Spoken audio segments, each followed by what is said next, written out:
Into the wild I'll go, and into the wild I am. It's been a while, freedom child, since I left my roots back home. Into the wild I'll go, and into the wild I am. It's been a while, freedom child, since I left my roots back home. Welcome to the Freebirth Society podcast. This is a radical space for women who are ready to celebrate their autonomous choices in birth, motherhood, and beyond. Together, we'll learn about wild birth through personal narrative, we'll explore the politics of birth, and we'll analyze everything that relates to our lives as women from a feminist perspective. Here's your host, Emily Saldea. It's been a while, freedom child, since I left my roots back home.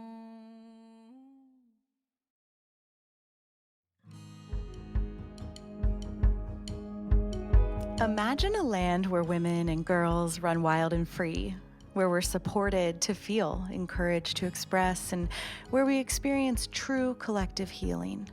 A place where we can play, laugh, and howl under the moon. Here, you can let your guard down and come back to the essence of wild womanhood. Your nervous system finally able to relax in the total absence of men and the total presence of sisterhood. Women call this the magic place. And as female-only spaces continue to dwindle, securing land of my own for women's festivals has been a lifelong dream come to fruition. So I'm thrilled to announce and invite you to the second annual Matriarch Rising Festival that will take place here in the Blue Ridge Mountains of North Carolina, June 19th through the 24th. This is an exclusive Wild Woman's Summer Solstice gathering. A week of dancing, nude sunbathing, communing with the elements, singing, and falling in love with what it means to be alive as a woman. Tickets are officially on sale and they will sell out, so head over to matriarchrisingfestival.com for all the details and to get your ticket. Can't wait to see you there.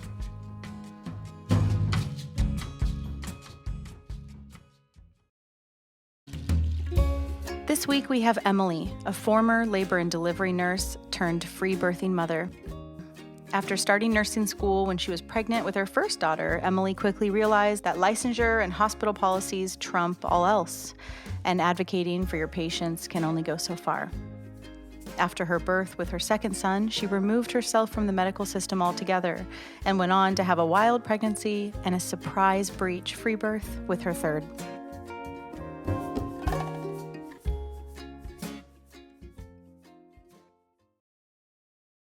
All right, Emily, welcome. Thank you so much. I'm glad to be here with you. So why don't you tell us a little bit about yourself and who you are and how you came to be a free birthing woman? Sure. So I'm Emily. I'm a mother of 3 children. I'm a former nurse, L&D nurse. So that's interesting. We'll talk about that more, but I'm currently just a stay-at-home mom, homeschooling my oldest child, like so many of us who have chosen that path in the past year and a half. So that's kind of what's keeping me the most busy right now. You had your daughter first, and you were quite young, right? I was 21, yeah. Yeah, and then you became the L&D nurse. After, yeah. Okay, got it. Yeah. So essentially I got pregnant when I was 20 and I was kind of coming out of like a really difficult abusive relationship. And I was actually coming out of addiction. I was addicted to heroin. So that was a whole other thing, but the pregnancy and everything was my opportunity to change my life. And that's exactly the route I took. So and being pregnant, I was kind of like, well, I got to get my shit together and I got to go to school and do all these things that I, should do. Were you already clean? And like, is the father of the daughter the abuser? Yeah. Okay. So he's never been in the picture. He went to jail and we were very codependent in that situation. So him going to jail, like forced it. And then on top of that, the pregnancy, it was my wake up call for sure. Wow. So, and like my daughter and I have kind of talked about that. I feel like she's old enough to hear like the basics of that, but as she gets older, I'm definitely going to talk to her more about it and like let her know that she was like my, saving light. So that's something that's really important to me and important to my story. So that's why I share that. But along with that, getting out of that, like I said, I felt like I needed to get everything in line. I have to be responsible now and everything. So that's what led me to nursing school. So I started nursing school when I was pregnant with her out of, just wanted to be responsible.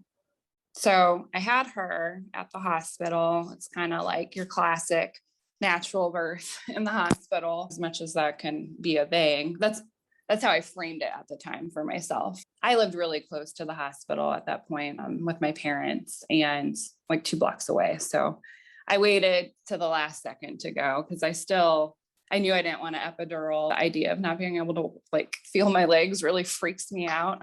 More than any pain ever could. So I wasn't aware of much. I had read Ina May's book like the night before I went to labor. So that kind of like all the birth stories Like, that were like, read up. yeah. Like That's something inside of me knew, like you need to like download some like legit information, So I read that whole book in one night and then I went into labor the next morning. Yeah. I have a girlfriend that with her, I think it was her third, but it was her first like free birth. She decided in labor to start finally reading about free birth and taking the course and all of this stuff. Isn't that funny? So funny. Oh, wow. It really is like, oh shit, like this is for real. Right. So you wait till the last second, meaning that, were you living with your mom at the time? Yeah. And so you were in your mom's house laboring and she was your support.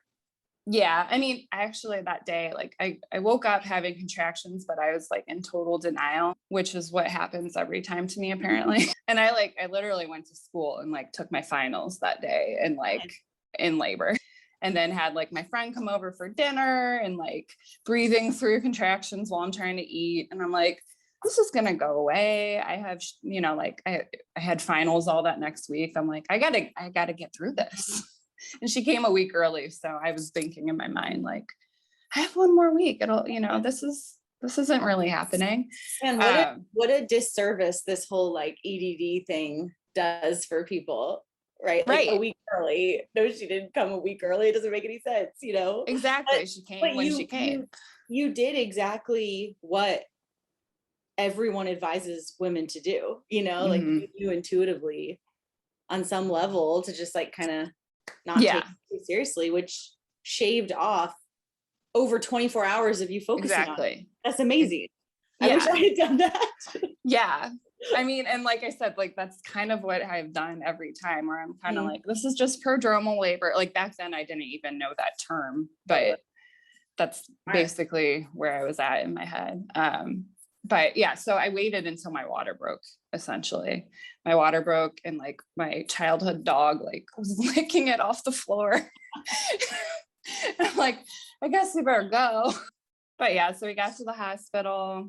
We parked in the wrong place. I didn't want to walk around the whole hospital. I was like banging on the door where a security guard was, like being like, can you please let me in the door? And he's like motioning, like, you need to walk to the ED. I'm like, no, because like he did let me in and I had her within like 20 minutes of. Oh my gosh. Yeah. And like the nurses didn't take me seriously because, I'm a young first time mom. They're like, and I was quiet. Stoic was the word they used, but so they didn't believe that I was as far along as I was. They were like, well, we got to get a room for you and like making me wait in the waiting room. I'm like, no, like I need to be back in that room now. Yeah. I mean, they got me back to a room and they checked me and they told me I was 9 centimeters, which whatever, I was probably complete and they just didn't want to tell me that. So they did have enough time to put an IV in me and like pump me full of fluids. And it was, I didn't have an epidural, and that was like my goal after reading Ina May's book, because I had figured out the trouble that can bring up for you. But so I felt like I had my successful natural birth, but now I look back on it and it's like, I was on my back, everyone's screaming at me to push. I had an episiotomy cut that was, Oh my God. yeah, totally unnecessary. I had all this fluid in my body. And of course they gave me PIT after for the placenta. And that really like set me up for a lot of failure with breastfeeding my daughter, because I was so swollen. I remember trying to nurse her, and the nurses were like, "Oh, you got flat nipples. She can't latch onto you," and blah, blah, blah. And I'm like, well, I've never noticed these flat nipples you speak of ever in my life, looking at my breasts my whole life. This has never been a thing. And now, knowing what I know now, I'm like, I was so swollen from all the IV fluids. So, and then, her birth weight was artificially high. So then when I go into the ped a week later and they're like, well, she's down all this weight and I feel like a failure and I'm crying, and they're, here's some formula. So, and this is a woman, this is the natural birth. Yeah. Right. And so it creates so much confusion. Obviously you figured this out, now, but so many women are in that place right now today of being like, wait, but I had a natural birth. Why would I be struggling? Is something like wrong with me? Right. It just perpetuates the insecurities and the confusion that you are walking around thinking like, but didn't I have like a good birth? Right. Exactly. Sucks. Yeah. Yeah.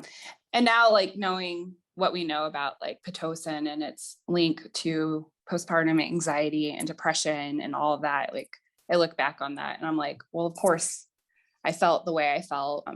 And there were other, personal factors too. I mean, not having a partner at the time and all that, but that's certainly all played into it. And then, feeling unsuccessful because I felt like I had to supplement with nursing. And then I got thrush, and then, she had a tongue tie that never got revised because no one diagnosed it.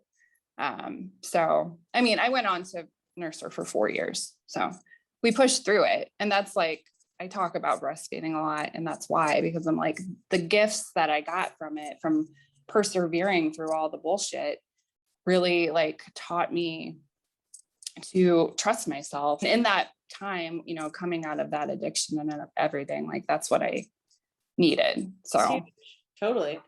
Yeah. So then you finish nursing school. What brings you to L&D? How does that all go? Because I know you have some whistleblowing secrets. Yeah. I worked for a few years in like med surg and oncology and palliative care. I did that. And then we moved out further into like a rural area, and I wanted to stop driving into the city. So the job they had open there was L&D. And that was something I had always been interested in, just because I am, clearly interested in women's health. I had the whole attitude of like, I'm going to go in there and like be this shining light for women, who want to have natural births. Like you wanted to be, you probably like so many women, so many nurses and midwives, like you're going to be the unicorn. Yeah. Which is, it's unrealistic. That's it just is, because you go into the system and all these people have been in the system for years and they're indoctrinated into their way of thinking, and there's no changing their minds. And they're who pays your paycheck. So like you can only do so much. Like right. Yeah. So I mean, I figured that out really quickly. So I only worked there for like 9 months because I felt so uncomfortable doing what I had to do in order to do my job there. And ultimately, and this is why I don't work as a nurse anymore, and I won't, for multiple reasons, especially with current events. But nurses answer to doctors and the nursing board and hospitals. And that's point blank. But, you may want to go in there and help your patients, advocate for your patients, and you can do that up to a certain, degree. But if there's any controversial anything, it's over, you know, for you and your advocacy. And it's all because you're working under that license. And, you know, it's not to say that there's not nurses who have good intentions or whatever. But you're quite low on the power totem pole. I mean, it's a very, very intentional, very strong hierarchy. Mm-hmm. And nurses are maybe even on the bottom of the hospital hierarchy. And the amount of abuse that they take, both verbal and physical. Mm-hmm. Yeah. I mean, for my previous job I had before that, you know, I was assaulted by patients on multiple occasions. And it's just the culture is just, well, you just, you know, that's just part of the job. That's just how it goes. Damn, that's crazy. I wasn't even talking about patients. I was thinking of like how the staff, nurses, well, verbal abuse from the doctors, I'm sure patients too, but also like, you know, not being allowed bathroom breaks, like being so dehydrated, like being on your feet for 12 plus hours. And like, I mean, I've known nurses who they were so overworked and weren't allowed breaks. It was, I mean, it's illegal, but it still happened all the time. I mean, I just got a check in the mail for a lawsuit from my previous employer for them not allowing us enough time to eat.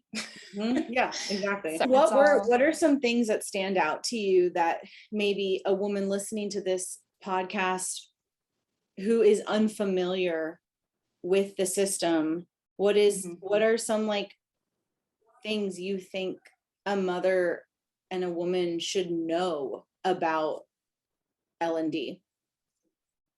Well, I mean, the thing that sticks out in my brain is hospitals run by policies.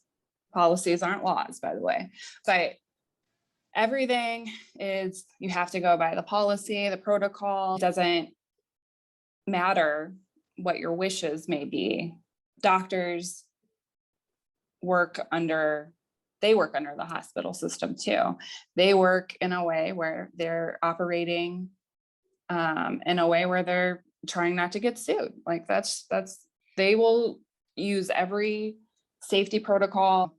They work to save their ass. That's kind of the whole thing. And most of them, I can't generalize everybody, but what I've seen is they think they know better than you. And they treat you like that in many cases. And a lot of women will just be like, well, they do know better than me because they're the expert. And they may know techniques and medication and all that kind of shit, but ultimately you as a woman are the ultimate authority over your body and your baby and your birth. And the doctors don't like that. Any woman who has that attitude, that's an issue if anything comes up in birth. Well, it's kind of like back to the hierarchy thing. Like it's very clear how the hospital system plays, and the doctors are very, very high up on the hierarchical pyramid, and the patients are quite low, which is not technically what like their oath is supposed to be about, but how it actually plays out is definitely that the doctor is more powerful. And so when a woman comes in with a whiff of that, it doesn't fit how it's supposed to go. It doesn't fit the program. Exactly. And like, that's another thing is like birth in the hospital is just a set of like check marks. It's like, okay, we're going to start your pit and then give you fluids and then put your monitors on. And, you know, if things don't pick up soon, we'll give you more pit. And like the actual birth, you know, it's like set the table up, get your legs up in the stirrups, take, you know, your catheter out, and it's an assembly line. Yeah, exactly. And it's like, I hated it as a nurse because I'm over there, you know, by the mom's head, checking stuff off my list and charting, you know, vitals and, you know, what the heart rate monitor says and like time of birth. And then you take the baby and then you do the weight and all the stuff. And there's no reverence for the experience that the mother is having, and the baby and the family, it's just, this is what we do. And it's because they see it every day or whatever. Also, when you have abused nurses taking care of the patients, like what kind of care is that going to result in, Right. But didn't you say that there was like, that you were taught to tell, when you did vaginal exams, to tell women that they were not as far along as they really were? Yeah. That, like, when I was being trained to do cervical checks, that was one of the things that they said, just because it'll make them get into a headspace that they don't want them to be in yet, because we need time to like call the doctor and like set everything up and all that kind of stuff. But I mean, honestly, cervical checks were why I quit that job, because I felt so deeply uncomfortable and wrong doing it. And I don't think I could have even like articulated it at that time, like why it made me feel that way. But now, having had my 2 free births after working in that space, and, having pregnancies where no one touched me, I realized like there's no reason for it. And I think about working there, and it's like, why exactly was I having to put my fingers in these women's vaginas when they're in pain? And, like, I feel deep regret and guilt about that. Honestly, that's like a piece that is very difficult for me. And it's because of my own indoctrination to listen to the authorities. It's the doctors being like, go check her. I need to go, figure out what my night's going to be like, if I'm on call or not, Like she's a fucking cow. Yeah. Go check her. Go finger her while she's in labor, and nobody. I mean, it's so beyond. Like, when's the last time a stranger had fingers inside of your vagina? Right. Like, that is like, why is that in this one context totally expected and acceptable? And like the random, I'm thinking of like, we have so many workers like coming to the house to help us with all of the stuff we have going on, and they're just like random guys. But like, if you put a white coat on him and put him in the hospital, we would all let him finger us. Like, it's fucking nuts. It's insanity, honestly. Yeah, for real. Like, of course women are numb. Of course they're choosing to be numbed out. Duh. Yeah. Wacky. And it's so sad. It's so sad of the indoctrination. And I totally know what you mean. I mean, I have my own versions of that being a doula. I wasn't doing vaginal exams, but I was definitely like trying to help keep the woman calm while she was getting a vaginal exam she didn't want, I mean, I was definitely a part of enabling assault. Yeah. It's the holding the hands while the legs are up in the stirrups, telling her when to push, that whole honey, this is just something they have to do. They have to get your baby out. Yeah. So exactly. Gross. Yeah. So how do you go from L&D, new mom, into becoming a free birthing woman? Well, I think like I've always been a subversive thinker, I guess, my whole life. And I quit that job, and I went and I actually worked as a school nurse for a little while, which was a whole different world. And kind of transitioning from the hospital to like more community health made me realize like I really don't ever want to work in a hospital again. And now that I've had my babies and I haven't worked at the school, I'm like, I don't ever want to work as a nurse again, period. Because that job was, the vaccine police, basically. So I got pregnant with my son and wasn't exactly sure what I wanted. I knew that I didn't want to have a hospital birth again. I listened to your podcast. That's definitely a part of the transition from being a nurse, having the hospital birth, and then realizing that there's other options. But I still had some of that medical mindset. So I was like, well, I'm going to go and use the birth center at the hospital. I went to like 2 or 3 appointments there, and I was like, seems like the hospital. It's a birth center, but it's the hospital. I sought different care after that. Like, sorry, it's making me think of like when people say they're trans. It's like a man in a dress saying they're a woman is like, we all know that you're a man, but you're saying you're a woman because you're wearing a dress. And so everyone's It's a costume. like acting confused. It's like the birth center. Like, we all know it's the hospital. You can see with your eyes that it smells like the hospital, acts like the hospital, but it just has like a comforter on a bed, you know? That's what I was like, gonna say. It's just flowers. Prettier. Yeah. It's a costume. Yeah, exactly. Crazy. There's just furniture and like, you know, wood floors and all that. Yeah, exactly. Well, they're lying. Funny. They're liars. Yeah, it's all a show. Yeah. And that's the thing there. So I figured that out pretty quickly, and I was like, this isn't for me. I remember going and them taking my blood pressure, and I had been in like horrible traffic, had to like drive all over the place trying to find a parking spot. So like my blood pressure was slightly elevated, and they're like giving me all these lectures. I'm like, I live an hour away. I just drove here, you know, in horrible traffic. Of course, I'm anxious. Yeah. So of course my blood pressure is high. And like, I'm like, I don't want to be lectured for things that I understand. Like, I know what's going on with my body, so I don't need this from you. I found a midwife in Missouri. CPMs are legal, so I went that route.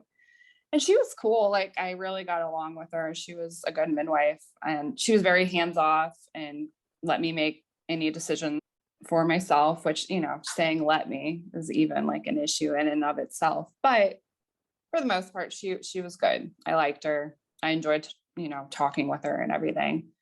But when it came down to birth and like the idea of having somebody in my house, even though I had like, you know, built a relationship with her over the months, she still felt like a stranger. And she felt like that because she still held this level of authority over me.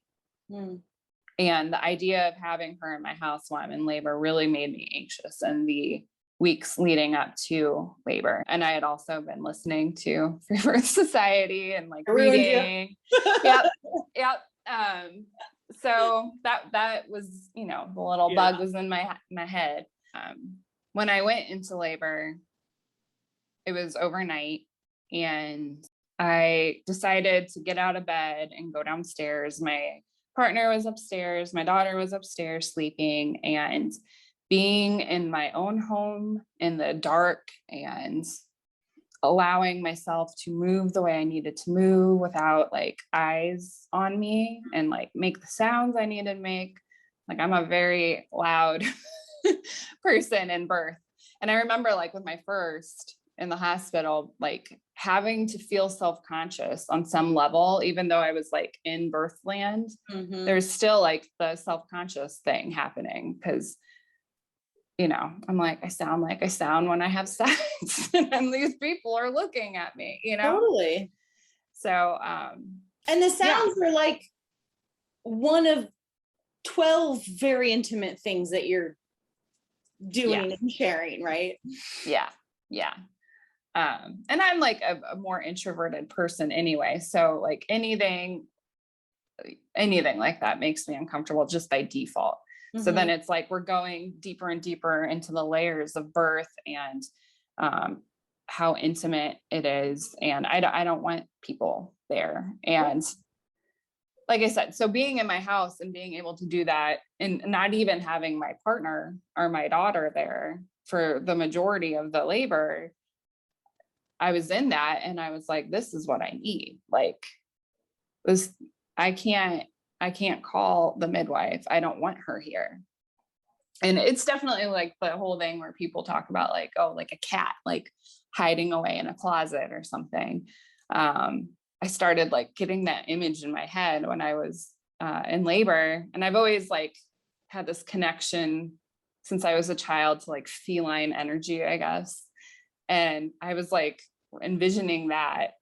And I was like, I need my little nest. I need to be alone. I need to be able to focus and go to this other place without prying hands or eyes or, so I labored by myself through the whole night. I got in and out of the bath and walked through the kitchen and held onto the countertops and just made progress that way. And then like right as the sun came up, I was like, shit's getting real. Like I better go wake him up, So I went and I woke up my partner and I had my son about 10 minutes later. So yeah. Hey. It's just funny because like the whole time I was pregnant, I had this like thing in my head, like, oh, he's gonna like hold me and help me through this. And like, I think we did that through one contraction. It was like the last one. That's funny. I had him in the bathroom on the toilet. Nice. Yeah. So I got in there. I had that last big contraction where he did like rock with me through it. I was loud enough that I woke my daughter up. So they're both like standing in the bathroom door because we have this tiny little house that like no one else can even fit in the bathroom with me. I pushed his head out when I was on the toilet. And then I was like, better get off. So I just caught him myself, like right leaning in front of the toilet there. And it was a sweet moment. Like my daughter got to see it and she said, cool. Yeah, she was like, you did it, mama. And that was really, really sweet. And there's lots of tears and happiness. And he latched right on. And it was feeling the confidence that I felt after that, knowing that I had allowed myself to listen to my intuition, which in my nursing career and life in general, I was always like a very naturally subservient type of person, just because that was like kind of how I was raised. You need to listen to authority, you need to do this and that. And like, it's easy to push your intuition away when you have that mindset. Hell yeah. So yeah. That's the point. So knowing that I was able to like get through that in this moment where everything was so intense really allowed myself to like, I feel like I got deeper into who I really am.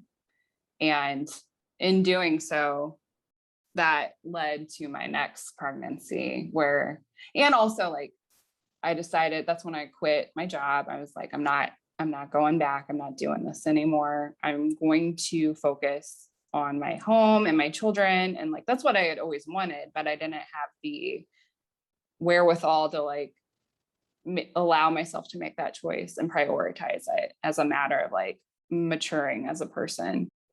Because I just like wrote this post about this the other day, but like, how people will say babies bring abundance. And I never really understood that until I had that birth, because like, maybe I don't have like financial abundance because I quit my job, but that is the like definition of abundance to me, because now it's like, I made the choice to be frugal and to shift things in my life so I can be home with my children, so I can homeschool my daughter through all this fuckery that's going on out in the world. And I was able to get there because of that birth, honestly. So really, yeah. I mean, I think fundamentally it's why birth has been so co-opted and stolen, right? Like if women were walking around feeling powerful and feeling, like, I think that raw, primal, wild motherhood doesn't allow for bullshit. Yeah. Something happens. Exactly. Or you just like can't handle it anymore. I've seen that with so many women. Yeah. I mean, it's like your blinders are off all of a sudden, because you realize like what you really are, like what lives within you. And that you're powerful. Yeah. And like internally resourced. And yeah. So then you breastfed no problem. That's huge.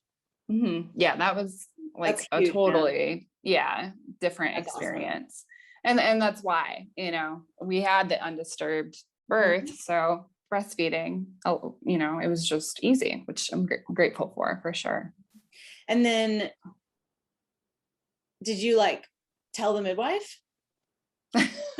So we called her like right after. And she did send like, cause she was actually at another birth. So she wouldn't have been able to make it anyway. So it's kind of funny. She sent a coworker, who I don't even know if she was actually a midwife. I think she was like a midwife in training to come and check on me. So they did that. They helped clean up and everything. And That's nice. yeah. And that was fine. So my middle child, Rowan, he was 7 months when I got pregnant again without my cycle. So I thought I was in the clear, and clearly I needed to learn a little bit more about fertility awareness and all that. I remember, like, I know exactly when it happened. And I remember thinking like, oh, I think I might get my period soon. Wow. Cause I was cramping, but it was ovulation. Oh my God. So, wow. Yep. It totally takes you by surprise. Oh yeah. Yeah. I was like, with my first two, it was like a situation where I knew I was pregnant the second it happened. The second he pulled out, like, I'm pregnant and I know it. But with this one, it was not that way, because I wasn't even in the headspace where I could even comprehend having another baby again so soon. So I didn't even find out till I was like 7 or 8 weeks. All of a sudden I was just like, I can't stand the smell of chicken cooking. Like, oh, here we are. Okay. So you find out you're 6 to 8 weeks pregnant. Your kiddo is 9 months ish. Mm-hmm. And how does that go? Well, I was surprised. I was sad, honestly, because and it was because of him. Like, I felt like I was taking something away from him. Like his babyhood, and like our, I was anxious about our breastfeeding relationship and my milk supply and all that. So there was definitely like a grieving period where like I didn't even tell my partner for probably like 3 or 4 days, because I just like had to like be with it in my head myself, because I didn't want to tell him when I was still feeling like sad about it. So it was, more of a transition for me than him. Totally. For sure. So, cause he was like, well, great, let's do it. I'm like, yeah, it's not that easy for me. But, I moved out of that, fairly quickly into being grateful and excited and happy. But at the same time, having to deal with the breastfeeding thing with my older baby. So we kept going and everything was fine for a little while. And then I started realizing like he was getting really like pissed when he was nursing, out of frustration because there wasn't much there. Or I don't know if like, they say the taste changes and all that. So he was about 10 months old when that started happening. So I just supplemented him with raw milk and called it a day, and kept nursing him though. And he was eating a lot of food at that point too. So we kept nursing. He eventually was just dry nursing, which he was happy to do that. I was kind of like, it was, all the hormones were making everything really sensitive and everything, but it was really important to me to allow him to do what he needed to do, because he was so little. Like if he was like 2 or 3, I might have been like, okay, forget about it. Yeah. You could like literally go forage your own food at 3. Right. Yeah. So yeah, but you're trying, it's an effort to retain his babyhood also, which is totally understandable. Yeah. And stay connected in that way. Because totally. Knowing the new baby would be there soon, I wanted to get as much snuggle time with him as possible too. Wow. So. Yeah. Okay. So tell us that this new birth story. So this pregnancy, it was a wild pregnancy. I never saw any sort of practitioner. And I think for 2 reasons, I went that route. And that first being, with everything that's going on in the world in the past year and a half, like I did not want to be subjected to any sort of like craziness in the hospital, or having to be, even if I got a midwife and then eventually had to get transferred or something, which is what would have happened, because spoiler alert, my baby was Breech. So I would have had an automatic C-section, and I didn't want my baby seeing my face for the first time covered up, and no. Yeah, So sure, that's great. Yeah. So that made the decision really easy. I think I would have gone that route anyway, but it was kind of like, I don't even need to think about this. Mm-hmm. And also with having had my middle child so recently and going through that pregnancy, like, as much as I said, like, I enjoyed my midwife, she was like a cool person or whatever. I go to these appointments, she takes my blood pressure, she palpates my belly, we listen to the baby's heart rate. I'm like, I don't really need someone else to do that. Like, I can do these things myself. I'm perfectly capable. Felt like I was going into this pregnancy with like more wisdom than I had in the past. Like, obviously my path wasn't to have my first few wild pregnancies, or my first was in the hospital. Like, my path was to like work my way up to this, and I was able to because of my previous experiences. So Or I not kind even of just up, but like work your way out. yeah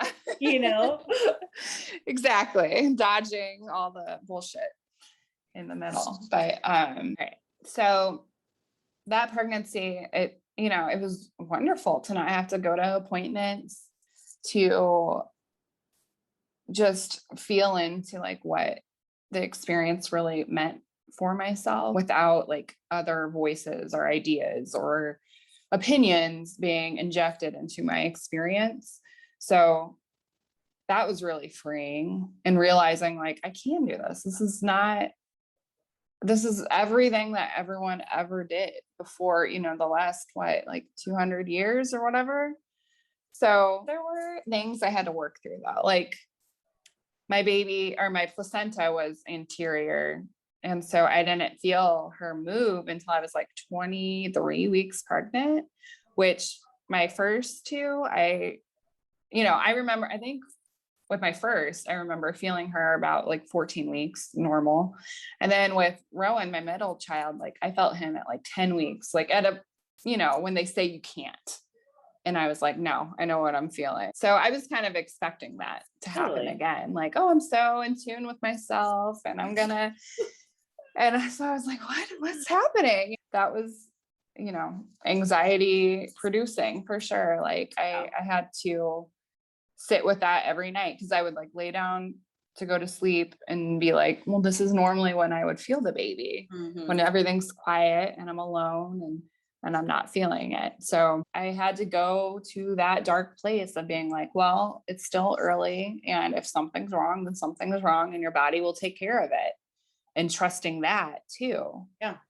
Which, it does take a lot of inner work to get through that. But everything was fine. I will say, like, even once I was feeling her and like everything, I started feeling better. I wasn't having morning sickness anymore, and getting into the part of pregnancy that's kind of like smooth coasting for a little while. I did have this sense that like something is different about this one. Like, not wrong, but different. And I felt that way the whole time. The Breech. Yeah, she was Breech. And I think maybe somewhere inside of myself, I knew that, and that's what I was picking up on. But like, I would palpate my belly, I would listen with the fetoscope. And like, I was hearing a heart rate low, and like the way my belly felt, like, I was like, I had convinced myself she was the way she was supposed to be. And now that I think about it, I'm like, oh, I did have like that bump over here on my left side. And like, it felt like my belly was really tender to the touch. Like, I felt like I had a bruise almost. Now that I know she was Breech, I'm like, well, that was her head. And that was like her bones on her head poking my belly. So, yeah. But so she was a surprise Breech. I did not know she was Breech. That's what I was just going to ask. Wow. With her labor was also different, and like in the sense that my first two, the contractions built and my water broke very close to the time of birth. and had the baby. And with her, my water broke first. I went into labor with her on the evening of Mother's Day this year, on the new moon and everything. And I woke up with contractions like at midnight, and I went and I took a bath. And as I got out of the bath, I realized that my water was breaking, and it was pink and everything. So I was like, well, I guess this is it. I was 39 and 4 at that point, and I had been going through prodromal labor for days. So I was like, well, this is it. So it was kind of the same thing. It was the middle of the night, and I just worked through it on my own. But my contractions were really irregular and spread out. So basically, like if I was in the warm water or if I was lying down, they didn't go away, but they were like 10 to 15 minutes apart. And when I had them, they were really strong, but they were all over the place and spread out. So I'm like, well, I better get some sleep because this isn't going anywhere right now. So I was able to get a little rest. And then when I got up in the morning, I told my partner what was going on, and he kind of took the kids and they did their thing so I could rest. And while I was resting, I'm like, I started getting like anxious. I'm like, I want this to like start picking up. So I realized like anytime I stood up, it was like gravity. I instantly started having more contractions. So I was like, I need to go take a walk. And thankfully it was a nice day in May. We live on 6 acres of property in the woods. So I took like a nature walk with my daughter through the woods. And like, I started out on that walk being like totally like chill and fine. And it was probably like a 15-minute walk. And by the time we were done, I was like literally hugging trees, like holding onto the trees, like telling myself, yeah, like let the earth take this for you, that kind of thing. I'm like, I need to get inside. Like I had this idea too, like while I was pregnant about like giving birth outdoors, but like in that moment I was like, I need to walk up that hill and get the fuck in the house, you know? That's what I did. And I laid down in our room, just like blocked the windows off and laid in the dark. Cause at that point I was like, I just want to be alone. I want to rest. Like it was kind of the denial thing. Again, I was like, I'm just going to lay down and maybe like I'll feel better, you know? But it was like from the moment I lay down to her birth, it was like less than an hour. So I had been in labor for like 16 hours at that point, but it was really like, I took that 15-minute walk, I lay down for half an hour, and then I had her. So it just like took off at that point. But my partner had like gone outside because he's like, well, I know you want to be alone and it might be a while. And he was way down where our chicken coop is, like messing with the chickens. And I got up out of bed. I'm like, where is he? Where's everybody? I'm like waddling outside, like yelling. I'm sure our neighbors heard me, but I'm like, you need to get up here.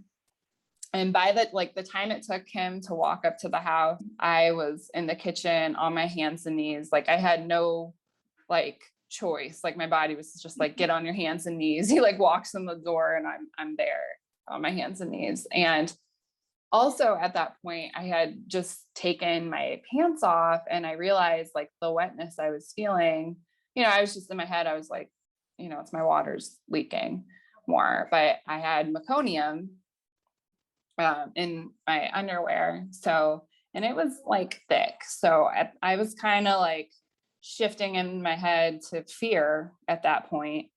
But at the same time, I was like, I knew my body, I knew my contractions were at the point where I'm like, this is like happening now. So I just need to focus on birth, getting the baby out. And I can't like let fear cloud my job right now. So I like tried to get in the bathtub and have the water birth and all that, but my body was just like, you need to sit on the toilet again, like what I had done with my son. But at the time we were redoing our bathroom downstairs, so there was no toilet. And the only other one was upstairs. So I was like, And this was probably like less than 5 minutes before I had her. So I was having like super intense contractions, and like that walk up those stairs was like the hardest physical work of my life, honestly, because I almost had her at the bottom of the stairs. My partner was like underneath me, like getting ready to catch her. But I was like, no, I need to sit down on the toilet. So I got up there and pushed what I thought was her head out on the toilet. And then I felt down and it was a butt. And my brain like took a minute to really like comprehend. Like, I was like, what am I feeling? Like, I was so like lost in like this other world. And it really, I was like truly confused for a minute. And then, you know, it dawned on me what was happening. So I got off the toilet and I was kind of, you know, between the meconium and the knowing she was breech at that point, I was like, I want to get this baby out. I want to get her out. I want to make sure she's okay. But then I felt her rotate. And like just feeling her wiggling around was like such motivation to me, like, or for me, because I was like, oh, she's here. She's almost here. So she was complete breech. So her legs were all the way up. And I had just read like the day before, it's kind of like my first birth, I had read Spiritual Midwifery and I was reading about breech babies. So I'm sure somewhere in my, you know, psyche, I knew she was breech. But the thing that had stuck out was like, you don't touch the breech baby when they're emerging. So my partner like went to go like get her legs out and I was like, don't touch her. And he listened and we were able to get her out in one more push. So it was just 2 pushes. And, you know, she was my smallest baby. She was 6.8 pounds, but I brought her to my chest. She took a second to adjust, but then she immediately just started crying like softly and latched on like no big deal, just like with my second. Yeah. So it's just a variation of normal. Like I got really into like after I had her, like looking folk tales up and all this like folklore that surrounds breech babies and trying to, you know, I think it's like 3 to 4% of babies are breech. And like at this point in time, like almost all of them are C-sections. Mm-hmm. So knowing though, it's like, it is just a variation of normal. And in most cases, it requires nothing. It requires hands-off care. So. And it's a variation of normal that comes with its own set of unique risks or like possible complications, but just like a head down comes with its own unique set of risks and possible complications. Like just like twins, variation of normal comes with its own set of possible risks and complications, right? Like it's just so variations of normal and complications and emergencies are all so confused in industrial birth. It's confused us. Entangled with each other. Yeah. And like that risk is something that every person needs to assess for themselves. So, you know. Yeah. I love Yolanda, something she said a long time ago to me. And I mean, I'm sure she has said it publicly too, but someone asked her about a breech birth and she said, oh, well, if I knew my baby was breech, then I would even more so commit to birthing at home because it's that or surgery. And it's like, like, that's not a good option. Like prophylactic, unnecessary surgery for a variation of normal is fucking insane. Yeah. Yeah, they're not trained in it anymore. So that's just doctor. Yeah, I think it's more than that. Because how much training do you need to watch a baby come out, right? That's like, true. Your husband literally had 0 training and he did a great job. Yeah, exactly. So, he's proud of that too. Deliver your baby, you know. Like, it's all weird, but I don't think it's just that it's no training. I think it's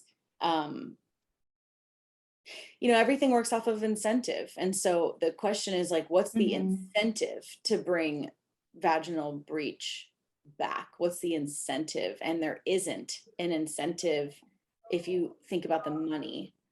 Yeah, right? The money and then the risk that they are calculating. And the culture now, right? So the culture is like, providers who do breech or who allow breech to happen in their presence are vilified, and they're ostracized, and it's quite the cultural taboo. Yeah. But I love surprise breaches because it proves the point. You know, that it's normal, and we've had a couple other surprise breach stories on the podcast, and it's just so great to be like, yep, there you go, not that big of a deal, right? Like, yeah, I got her butt out, and then, you know, had my realization that she was breached, and then just gave birth like any other birth. Yeah. Thank you so much. Oh, thank you. And that's it for today, my sisters. Check out everything we do, including one-on-one and group coaching, learn about our private membership, in-person retreats, and more on freebirthsociety.com. Our online courses are on freebirthsocietycourses.com, including our flagship course, The Complete Guide to Free Birth. Don't miss the Radical Birthkeeper School if you're ready to become the authentic midwife that women are searching for. Together we rise, and the revolution starts inside each of us. I'll leave you with our Free Birth Society theme song, Wild Woman by Aruba Red. I honor you for the wisdom you held, the ancient traditions of plant medicine and womb magic.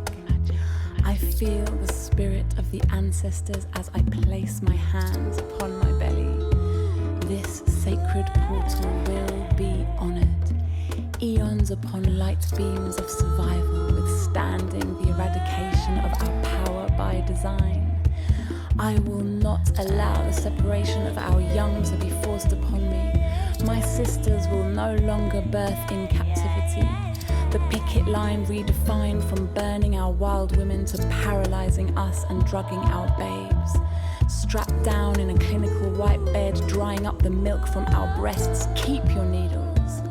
My family will never again be doomed to chase those dragons or your poison. We reject your fear. We choose love. Everything with intention. Death, ascension. I will fly and bring her back from the stars. Conscious conception.